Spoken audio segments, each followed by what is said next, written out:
English Class 4, Unit Number 2, Caterpillar. Write a paragraph on saving Earth. The Earth has been in the service of man for billions of years. It has fulfilled all needs of man every time, past, present, and will continue in future. The man has used its resources mercilessly. The industrialization has deformed the earth's face and plundered its resources. The man has disturbed the balance between sources of nature and various levels of spheres. Earth's glory should be preserved. Cutting of trees, use of fossil fuels, and ways of pollution should be banned.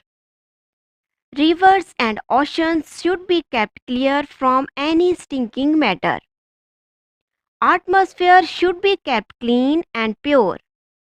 Now it is very important to create awareness about saving Earth among humans.